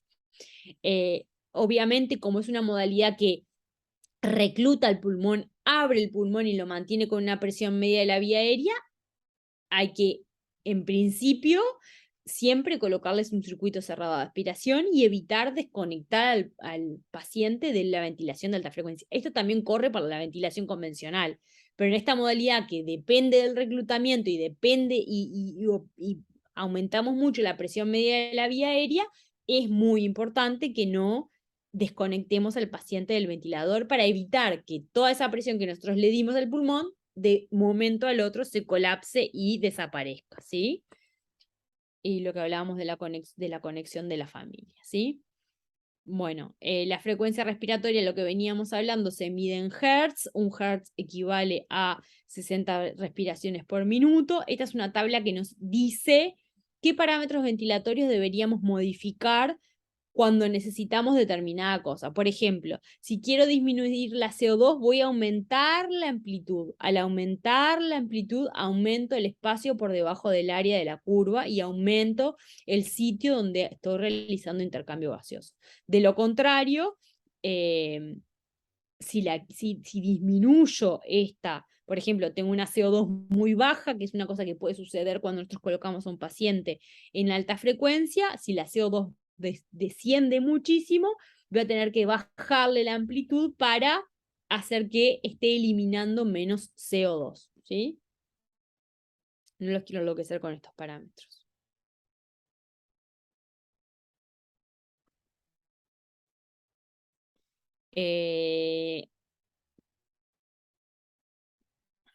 Esto habla un poco de lo mismo, que el volumen tidal es menor al espacio muerto del paciente, por lo cual la ventilación de alta frecuencia minimiza la presión alveolar, o sea, mantiene una presión constante menor y evita el aumento y la disminución que tiene la ventilación convencional del espacio ventilatorio del paciente, ¿sí? Estas son cosas que tienen que ver con la mecánica ventilatoria que no quiero enloquecerlo, ¿sí? Cuando un paciente va a ingresar en ventilación de alta frecuencia, obviamente tenemos que saber todos los parámetros ventilatorios que el paciente tiene previo a ingresar en la ventilación de alta frecuencia, porque van a ser los determinantes de decidir si iniciamos o no al paciente en alta frecuencia. Existen valoración clínica y paraclínica que nos va a indicar, bueno, este paciente con la ventilación convencional ya no tengo más que ofrecerle. Si sigo aumentando los parámetros ventilatorios, le voy a generar una lesión pulmonar, por lo tanto es necesario que busquemos una alternativa, ¿sí?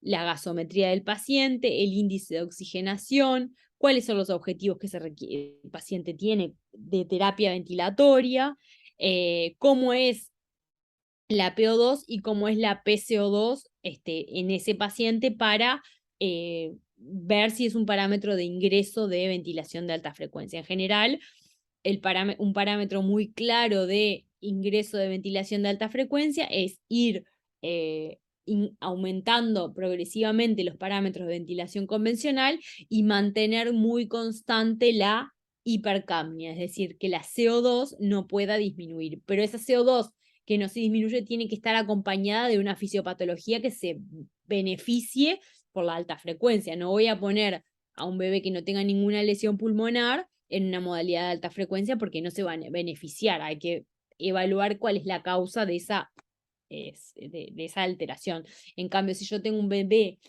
con una hernia diafragmática o con un enfisema pulmonar que tenga una lesión ya del parénquima y sé que por más que le dé ventilación, solamente le voy a promover más lesión pulmonar, es conveniente utilizar esta modalidad ventilatoria.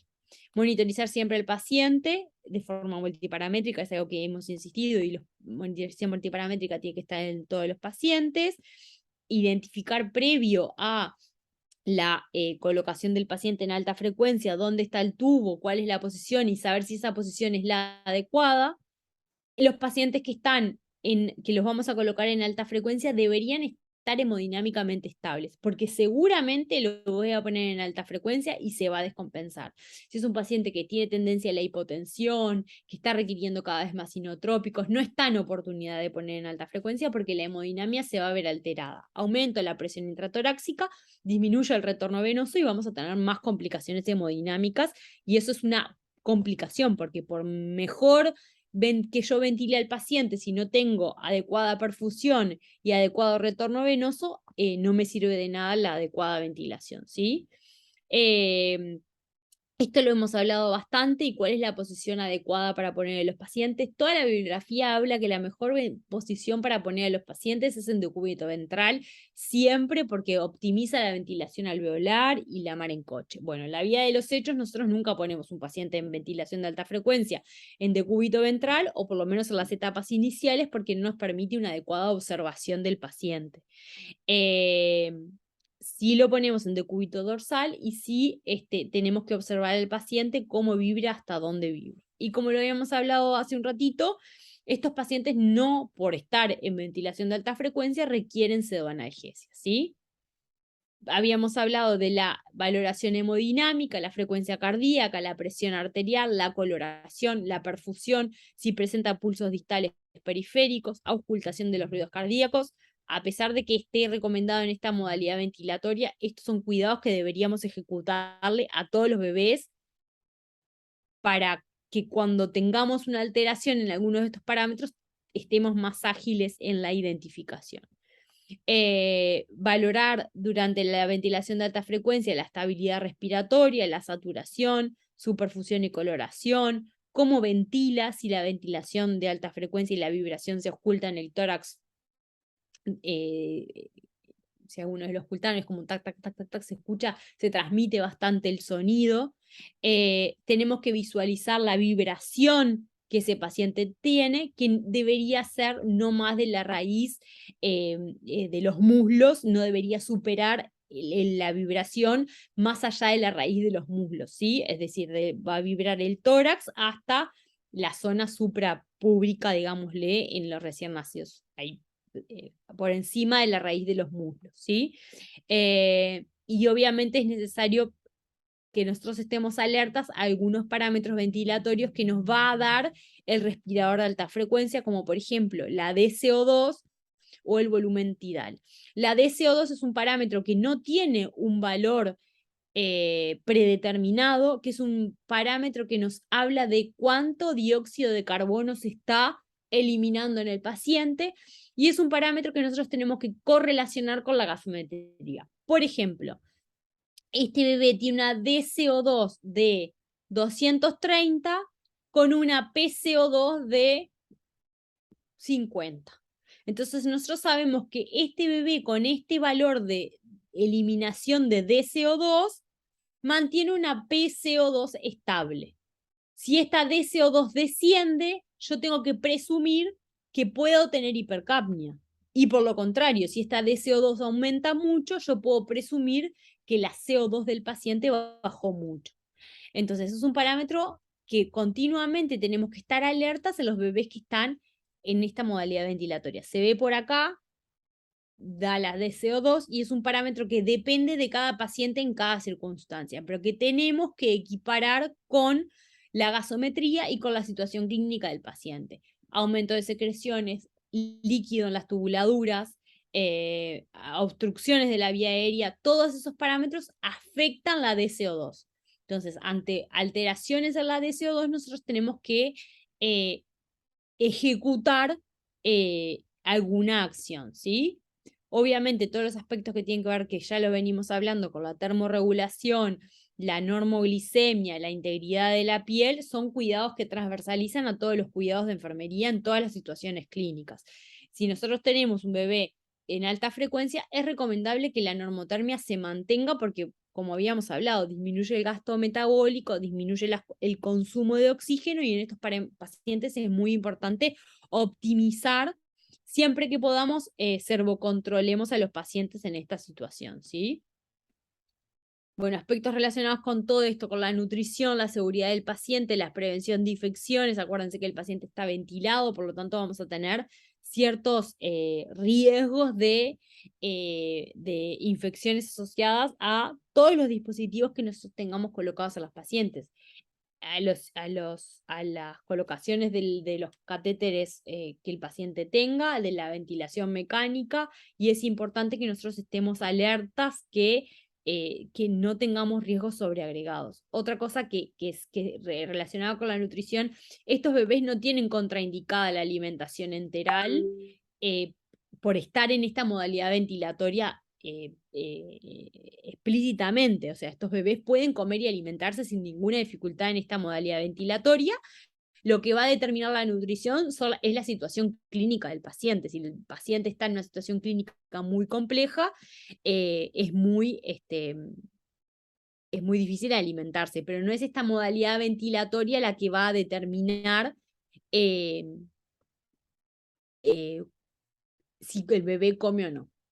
Otra de las cosas que me gustaría recalcar, que se ve que no lo tuve presente cuando lo puse en la presentación, es que luego de que nosotros ponemos un paciente en ventilación de alta frecuencia, sí o sí tenemos que, antes de la hora de haberlo colocado en alta frecuencia, realizar una radiografía de tórax y realizar una gasometría, porque a través de estos dos parámetros post ventilación de alta frecuencia vamos a titular o modificar los parámetros de la ventilación. Si el bebé modificó mucho su gasometría o modificó mucho su ventilación a través de la radiografía de tórax, está como hiperinsuflado, recuerden que nosotros damos una presión continua en la vía aérea y inflamos el tórax del paciente, podemos generar un aumento de la ventilación intratoráxica, que eso se traduce contando los espacios que existen entre cada una de las vértebras.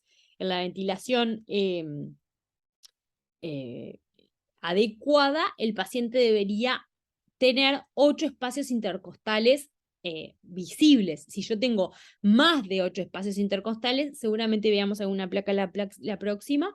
Si yo tengo más de 8 espacios intercostales, eso me traduce que el paciente está hiperventilado. Entonces debemos ajustarle la presión media de la vía aérea que ese bebé está teniendo en esa situación. Igual que si la CO2 descendió muy bruscamente, es posible que nosotros requiramos reajustar los parámetros ventilatorios, ¿sí? Son dos de los cuidados que son esenciales luego de la colocación del paciente en alta frecuencia. Bueno, terminamos con ventilación. Nos quedan 10 minutos. No sé si quieren preguntarme algo.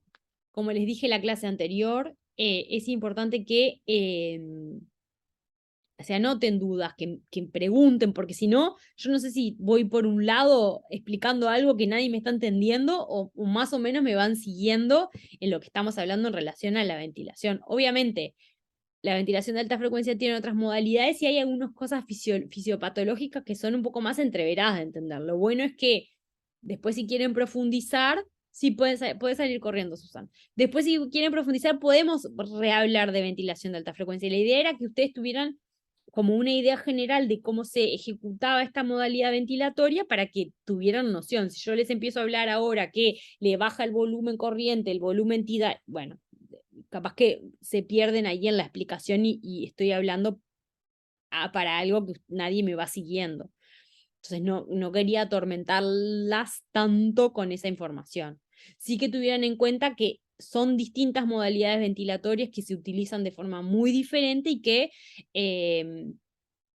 la forma de cuidar a estos pacientes tiene que ser bastante específica, sobre todo en las primeras horas que nosotros colocamos al paciente de alta frecuencia. No sé si tienen alguna pregunta, si no entendieron nada, si entendieron más o menos, si quieren tener un paciente con alta frecuencia mañana para ver todo esto o no. De mi parte voy a volver a ver la parte de alta frecuencia, pero Bueno, se entendió bien de bien. bueno, me alegro. No sé si tienen alguna duda, quieren ver algo más de esto, de alguna de las cosas que les haya quedado duda de los que les hablé. Va a quedar la clase grabada, la van a poder ver de nuevo. Hay información en la plataforma ya subida en relación a modalidades ventilatorias. Nora, ¿querés aportar algo?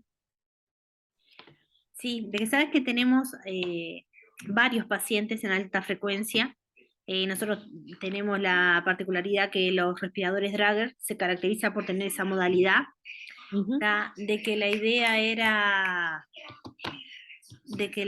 era en un principio llegar a ser centro de referencia de alta frecuencia, ¿tá? Para vender servicios.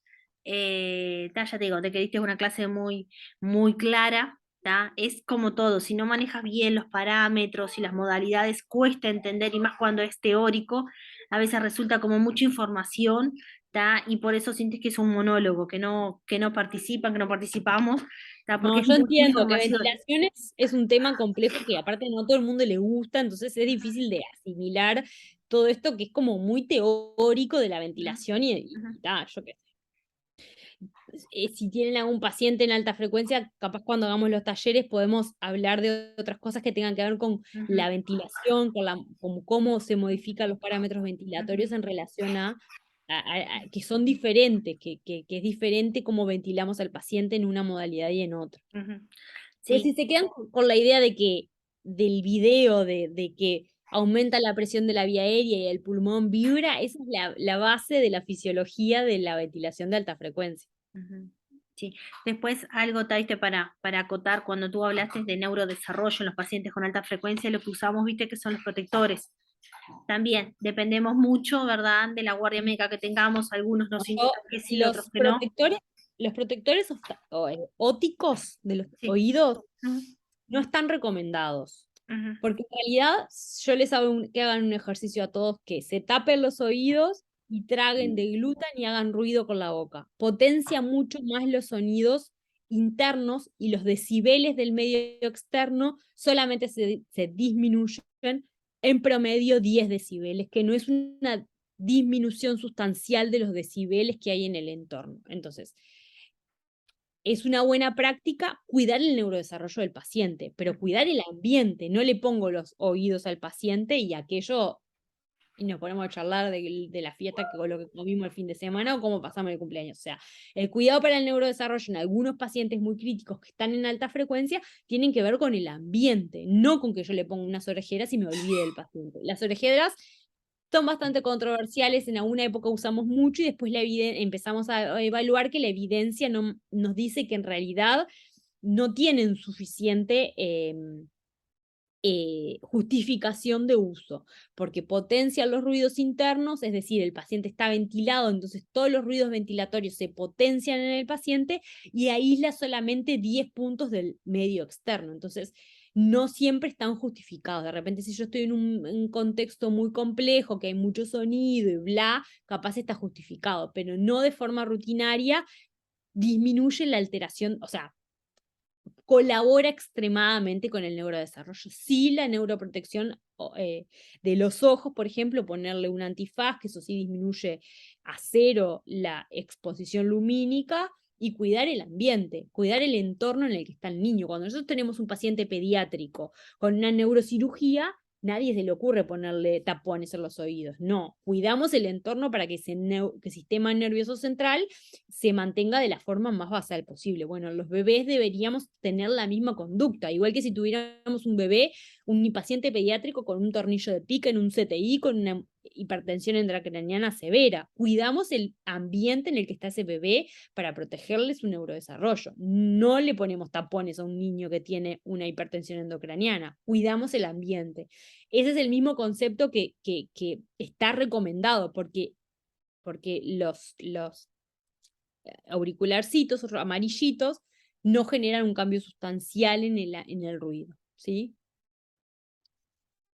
Después también otra aclaración que nos hace Susan en el chat es que nosotros hemos también combinado con óxido nítrico. Sin duda. Lo que potencia de la alta, a ver, ¿se acuerdan? Susana ahora habló de una patología que es SALAM, que es síndrome de aspiración del líquido amniótico meconial.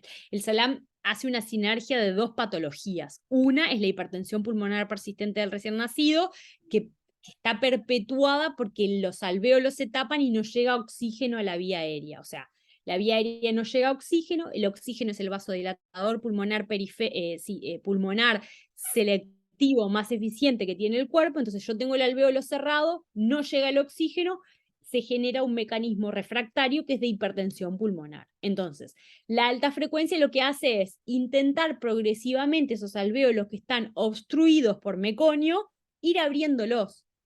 Y los alvéolos que están abiertos, porque algunos están cerrados y otros están abiertos, se genera un yunteo intrapulmonar del dónde va más y dónde va menos el oxígeno. ¿Me van siguiendo? Entonces, el alta frecuencia optimiza la ventilación o pretende expandir aquellos alvéolos que están colapsados y se hace sinergia con el óxido nítrico. ¿Para qué? Para que los alvéolos que logran recibir oxígeno tengan una adecuada perfusión y progresivamente aquellos que se van abriendo puedan tener disponibilidad de óxido nítrico para vasodilatar, que van a estar colapsados porque al no tener contacto con el oxígeno no se vasodilatan y eso genera hipertensión pulmonar, perpetúa la transición que está relacionada con el cambio de perfusión con el cambio de presiones altas a nivel intrapulmonar a bajas y luego del nacimiento. Eso hablamos cuando hablamos de transición. Entonces, en el SALAM se genera una sinergia fisiopatológica, o sea, se potencian dos complicaciones. Una, la hipertensión pulmonar que se perpetúa por por no tener oxígeno, y otra es la obstrucción de la vía aérea por el meconio. Entonces necesitamos un doble trabajo. Uno, trabajo que expanda la vía aérea y abra esos alvéolos obstruidos. Y otro es que optimice la vasodilatación pulmonar, en términos generales. O sea, la sinergia entre las patologías entre sí, pero a la vez también entre el óxido nítrico y también la alta frecuencia. Exactamente. O sea, en la sinergia de la patología necesitamos 2 cosas que auspicien de mejorar ambas 2 complicaciones, ambas 2 lesiones que va a tener ese paciente o complicaciones que se van a potenciar. No es que el paciente, que el meconial tenga hipertensión por ser meconial. No, el meconial tiene hipertensión porque no logra oxigenar los alvéolos y el oxígeno es el vasodilatador pulmonar más eficiente. Si yo no oxigeno, no vasodilato los pulmones. Entonces, al tener toda la vía aérea colapsada por obstrucción de meconio, o gran parte de la vía aérea colapsada por obstrucción del meconio, se perpetúa esa hipertensión pulmonar que viene desde la circulación fetal. ¿Se entendió? Sí. Bien. Bueno. ¿Alguna otra pregunta? Creo que después de que hagamos una lectura todo eso van a surgir más preguntas. Bueno, pregunten algo, manden una pregunta a la plataforma, algo, porque no puede ser que no tengan ninguna duda, hasta yo tengo dudas. No, es más, Dudas sí, por ejemplo, de la conexión del óxido nítrico que siempre estamos hablando, si es proximal al paciente, si es en el medio de la tubuladura de la rama inspiratoria, El ¿verdad? óxido nítrico es un gas que yo pincho en los gases que estoy administrando de forma habitual. Por lo tanto, tiene que tener ese gas los mismos cuidados que tiene que tener el resto de los gases. Por lo tanto, ese gas, que es el óxido nítrico, tiene que ser calentado y humidificado para que le lleguen adecuadas condiciones al paciente. Por lo tanto, el sitio de inserción del flujo tiene que ser previo a la caldera de la rama inspiratoria, para que el gas que surge del óxido nítrico sea calentado y humidificado igual que el resto de los gases. Por lo tanto, el sitio donde se coloca el óxido nítrico es en la rama inspiratoria, puede ser previo a la caldera o en la salida de la rama inspiratoria. Inspiratoria. Ujú. ¿Sí? ¿Ves? Por eso, ahí, ejemplo, viste de que tenemos una diferencia, porque la preferencia médica es cerca de la SET mismo. Ahí ¿Ah? donde se conoce el sensor, pero la No. salida del gas, No, no. eh, Quieren que la conexión sea, mira, te digo, a la mitad de la rama inspiratoria o, sí, o está bien bien. próximo a la SET, porque no Eso quiere es que el haya sensor, ninguna no pérdida. eso es el No, sensor, ¿sí? Ese es el es el pico del óxido nítrico, el No, conector del óxido nítrico. no. Bueno, ¿ustedes tienen el de ¿Ah? pelotitas o el convencional? No, de que tenemos el convencional, el que nos presta el Clínicas. El Ando que ahora en las previsiones para el de pedir un óxido pelotitas, nítrico y me quiero morir el costo. el de pelotitas El de tienen ustedes. pelotitas, el de las piedritas. Sí. Igual, bueno, está. Por eso te digo, entiendo tu fundamento de lo que me estabas explicando. Sí. Esa es la justificación, o sea, el óxido nítrico es un gas que tiene que ser a- administrado. Capaz que yo realmente no me acuerdo, o sea, como no es el óxido nítrico que de los libros, o sea, si uno lee un libro Ujú. en relación a óxido nítrico, no hay ningún libro que hable de ese insumo, porque ese insumo es un insumo generado en Uruguay, que solamente hay en este país, y no hay evidencia ni bibliografía que hable de ese formato. Cuando uno lee la bibliografía, lee en base a los balones de óxido nítrico que se conectan con cilindros como si fuera un cilindro de oxígeno. Entonces, Claro, viste que en el capaz que Pereira tienen tienen el cilindro que lo adaptan al respirador. Entonces ahí claro, sí sale la mezcla de los tres gases por eso. para pasar por la caldera. Pero nosotros, Tendría ya te que, digo, el de tendría clínica que no que, sé cómo es, que también debe de ser el mismo, porque no creo que tendría tengan que balones, no sé. No, no tienen balones, es un dispositivo que tiene unas pelotitas que convierte el aire ambiente en Ujú. óxido nítrico. La verdad no lo recuerdo, o sea, en el No. policial que usaba, realmente la forma en la cual Ujú. genera ese insumo óxido nítrico no lo tengo presente porque no es algo que estemos leyendo, porque no lo uso, entonces no lo tengo muy claro. Capaz Luciana no está, pero ella lo ha usado más. Puede ser que ese óxido nítrico se utilice en el sector más proximal del paciente. Realmente voy a buscar algo de bibliografía y les voy a dejar disponible para que tengan para leer. Por eso, Eh, viste que ellos tienen dos tubos, ta, que nos han prestado los dos, viste, ta, tiene todo con una tablilla en el costado que después te la paso por sí, WhatsApp. lo conozco porque lo usé, es flujo dependiente, depende del flujo que Claro, tiene de el 6 o de respirador, 8. la cantidad de partes por millón que le tenés que dar al paciente. Sí, sí. Es, La diferencia es que ese óxido nítrico es flujo dependiente en relación al otro, que vos le pones una cantidad, o sea, todos son flujo dependientes, porque